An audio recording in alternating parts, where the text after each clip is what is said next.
Bismillahirrahmanirrahim. Assalamualaikum warahmatullahi wabarakatuh. Alhamdulillah, kita kembali bertemu dalam sesi ini dengan topik analisis perubahan laba kotor.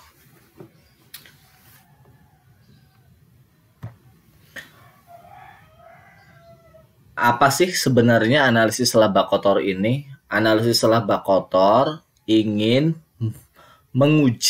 menganalisis setiap perubahan yang ada. Apakah perubahan menguntungkan atau perubahan yang merugikan? Praktisnya, analisis laba kotor ingin mengetahui apa yang menjadi penyebab dari setiap perubahan. Kalau perubahannya untung, kenapa bisa menjadi untung? Penyebabnya apa? Kalau rugi, penyebabnya juga apa?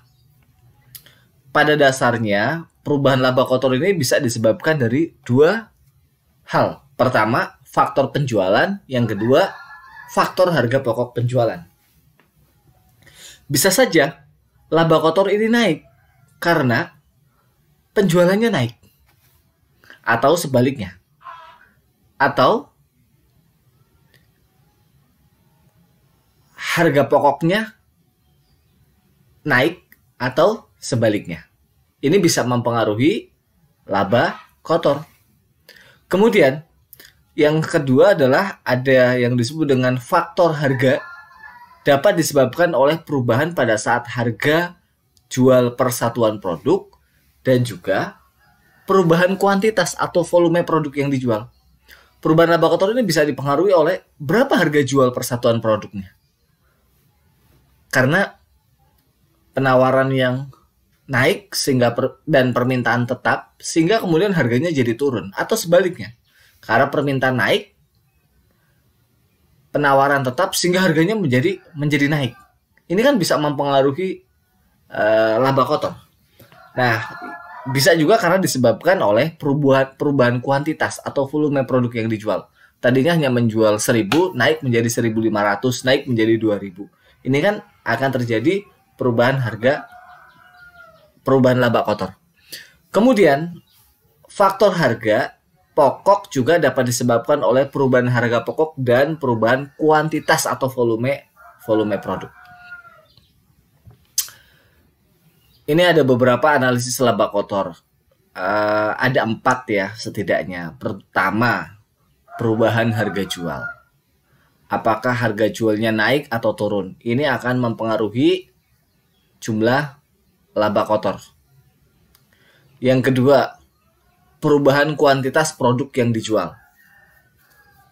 Harganya mungkin tetap sama, tetapi jumlah yang terjual berbeda. Naik atau turun. Yang ketiga, perubahan harga pokok penjualan persatuan produk.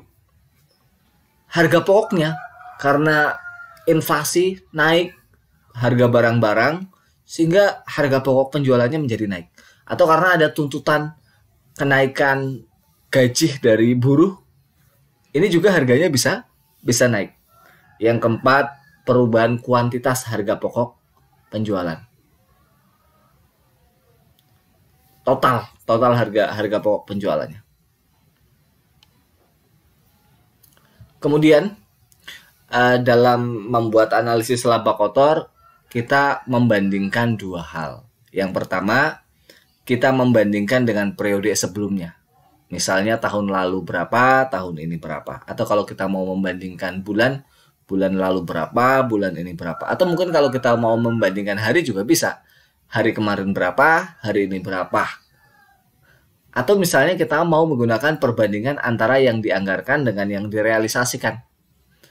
Target penjualannya 10, yang terrealisasi 5. Target penjualannya dengan harga 15.000, tetapi yang terjual 10.000.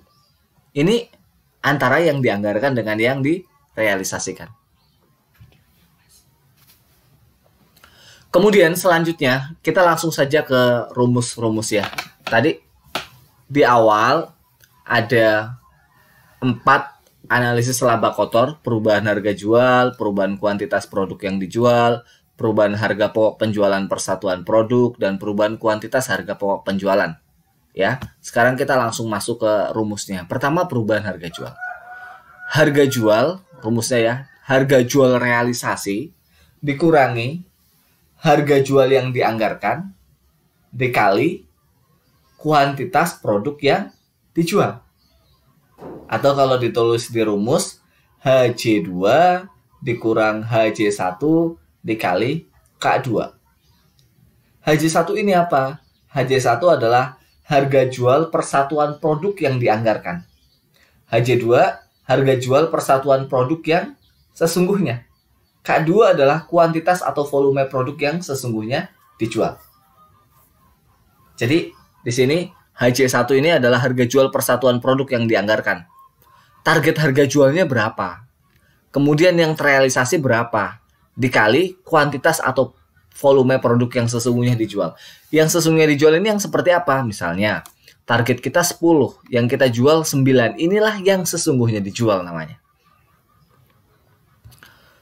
Kemudian yang kedua adalah perubahan kuantitas produk yang dijual.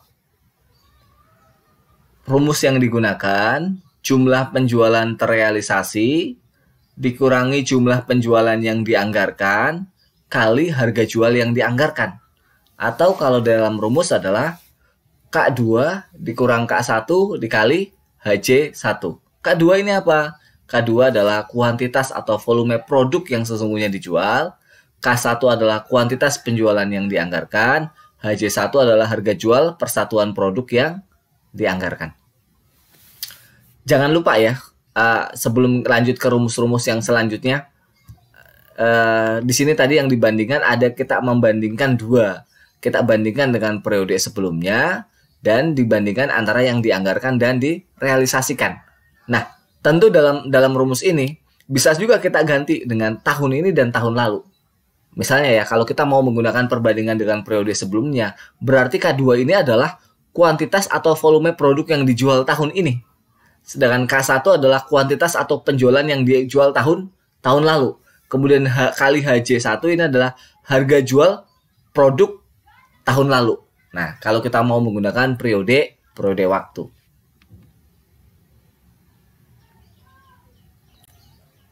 Kemudian yang ketiga, perubahan harga pokok penjualan per satuan produk.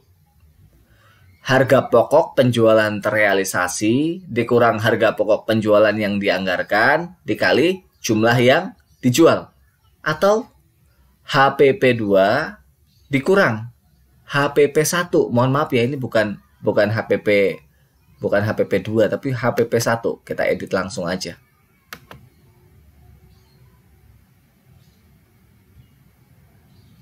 Ya, ini harusnya di sini HPP1.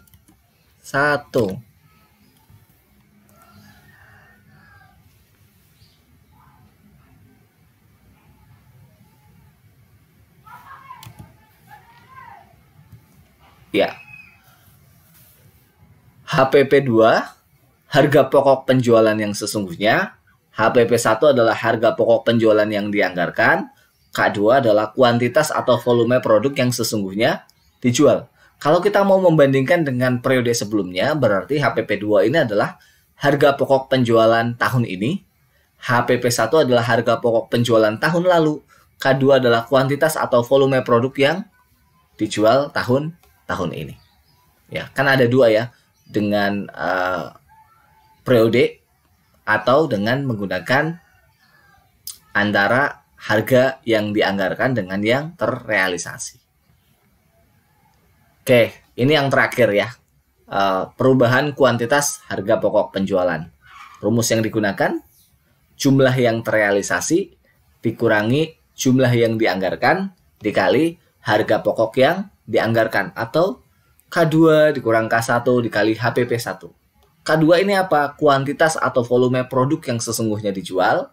K1 adalah kuantitas penjualan yang dianggarkan. HPP1 adalah harga pokok penjualan persatuan barang yang dianggarkan. Bagaimana kalau kita menggunakan periode? Maka K2 kita bisa maknai sebagai kuantitas atau volume produk yang dijual hari ini, tahun ini. K1 adalah kuantitas penjualan yang dijual tahun lalu. HPP1 adalah harga pokok penjualan persatuan barang yang